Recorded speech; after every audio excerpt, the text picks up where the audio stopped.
Baik, saya akan menjelaskan tentang hipotesa penelitian. Hipotesa penelitian merupakan suatu tanggapan tentang nilai partisipasi yang akan diundang. Hipotesa dapat dijelaskan dari berbagai sudut pandang. Misalnya, secara etimologis, teknis, statistik, dan sebagainya. Umumnya, pengertian yang banyak digunakan bahwa hipotesa adalah jawaban sementara dari penelitian. Dan sekarang saya akan membahas tentang hipotesa statistik. Hipotesa statistik adalah pernyataan atau dugaan mengenai keadaan populasi yang sifatnya masih sementara atau lemah tingkat keberadaannya. Pada kesempatan sebelumnya kita telah membahas tentang hipotesa penelitian.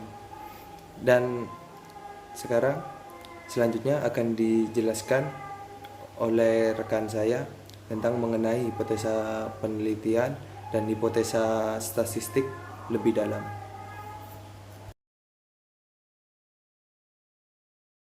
Baiklah, di sini saya akan menjelaskan tentang perbedaan antara hipotesa statistik dengan hipotesa penelitian.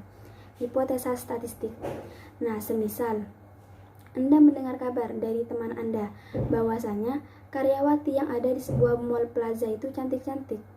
Sebut saja Plaza B. Plaza B mempunyai 300 orang karyawati.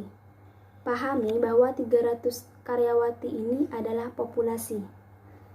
Kemudian Anda mendatangi Plaza B tersebut dan menemui 20 orang karyawati. Pahami bahwa 20 orang karyawati itu adalah sampel, artinya yang diteliti. Nah, dan ternyata benar, 15 dari 20 orang karyawati tersebut memang benar-benar cantik. Itu yang disebut dengan hipotesa statistik. Hipotesa penelitian. Nah, semisal Anda menduga bahwa pegawai dari sebuah instansi pemerintah sebagian besar adalah lulusan SMA. Sebut saja instansi dinas A. Maka Anda harus melakukan penelitian dengan cara mendatangi instansi tersebut dan menanyakan apa pendidikan terakhir secara satu persatu kepada semua pegawainya. Jika sebagian besar pegawainya adalah lulusan SMA, maka dugaan Anda adalah benar, dan itu yang dimaksud dengan hipotesa penelitian. Di sini saya akan menjelaskan tentang macam-macam hipotesa. Hipotesa ini ada 4. Yang pertama, hipotesa deskriptif. Hipotesa deskriptif ini yaitu sebuah dugaan atau jawaban sementara terhadap masalah deskriptif yang berhubungan dengan variabel tunggal atau mandiri. Yang kedua yaitu hipotesa komparatif. Hipotesa komparatif ini sebuah dugaan atau jawaban sementara terhadap rumusan masalah yang digunakan untuk mempertanyakan sebuah perbandingan atau komparasi antara dua variabel penelitian. Dan yang ketiga yaitu hipotesa asosiatif. Hipotesa asosiatif ini adalah sebuah jawaban sementara dari rumusan masalah yang di dalamnya mempertanyakan hubungan antara dua variabel penelitian. Dan yang terakhir yaitu hipotesa hubungan sebab akibat atau kausal. Di sini kausal itu merupakan hipotesa yang merupakan hubungan bersifat mempengaruhi antara dua variabel atau lebih. Di sini saya akan menjelaskan tentang contoh hipotesa penelitian. Hipotesis penelitian, ada hubungan antara IQ dengan hasil belajar.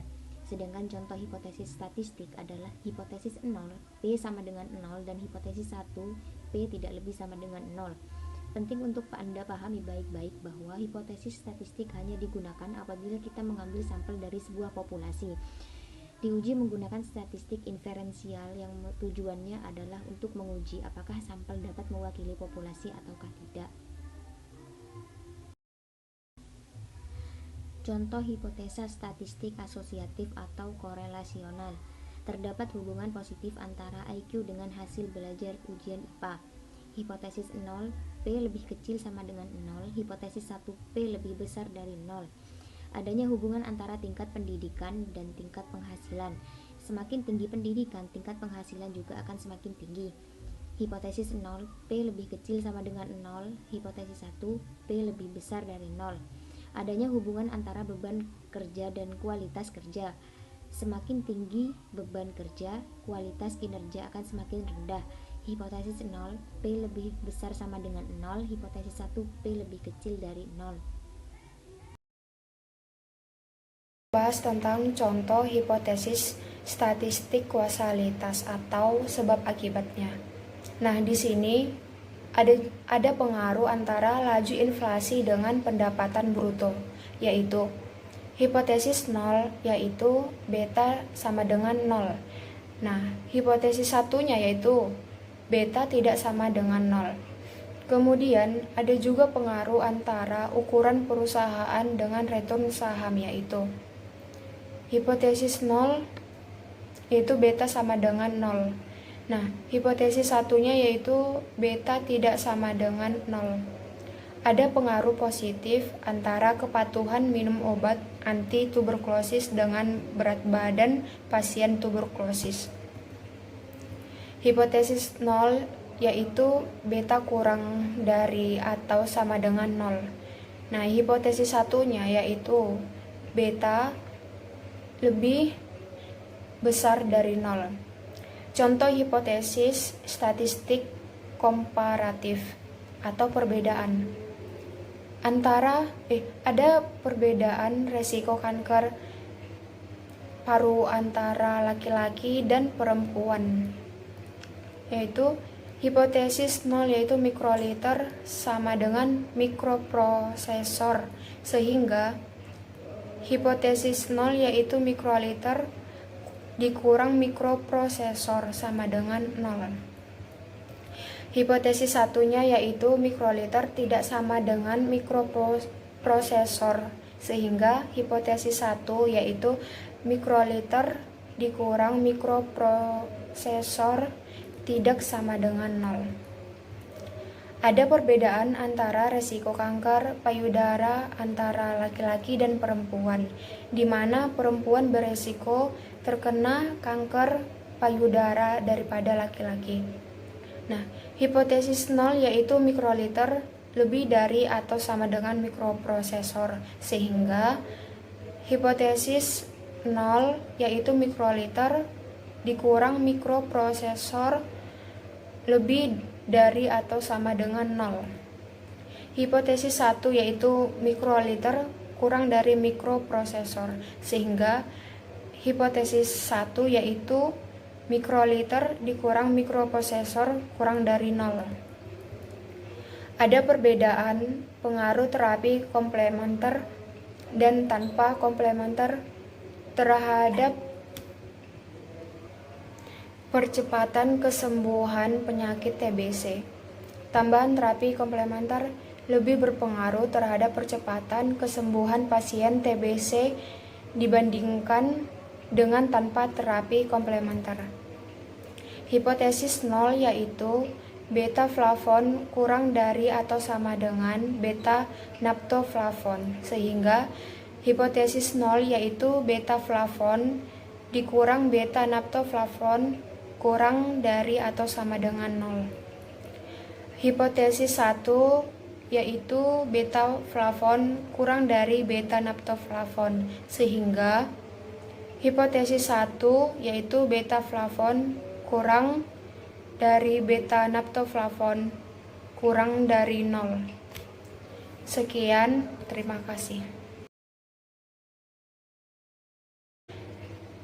Paru antara laki-laki dan perempuan, yaitu hipotesis 0 yaitu mikroliter sama dengan mikroprosesor, sehingga hipotesis 0 yaitu mikroliter dikurang mikroprosesor sama dengan 0. Hipotesis satunya yaitu mikroliter tidak sama dengan mikroprosesor, sehingga hipotesis 1 yaitu mikroliter dikurang mikroprosesor tidak sama dengan 0. Ada perbedaan antara resiko kanker payudara antara laki-laki dan perempuan, di mana perempuan beresiko terkena kanker payudara daripada laki-laki. Nah, hipotesis 0 yaitu mikroliter lebih dari atau sama dengan mikroprosesor, sehingga hipotesis 0 yaitu mikroliter dikurang mikroprosesor lebih dari atau sama dengan 0. Hipotesis 1 yaitu mikroliter kurang dari mikroprosesor, sehingga hipotesis 1 yaitu mikroliter dikurang mikroprosesor kurang dari 0. Ada perbedaan pengaruh terapi komplementer dan tanpa komplementer terhadap percepatan kesembuhan penyakit TBC. Tambahan terapi komplementer lebih berpengaruh terhadap percepatan kesembuhan pasien TBC dibandingkan dengan tanpa terapi komplementer. Hipotesis 0 yaitu beta flavon kurang dari atau sama dengan beta naptoflavon, sehingga hipotesis 0 yaitu beta flavon dikurang beta naptoflavon kurang dari atau sama dengan 0. Hipotesis 1 yaitu beta flavon kurang dari beta naptoflavon, sehingga hipotesis 1 yaitu beta flavon kurang dari beta naptoflavon kurang dari 0. Sekian, terima kasih.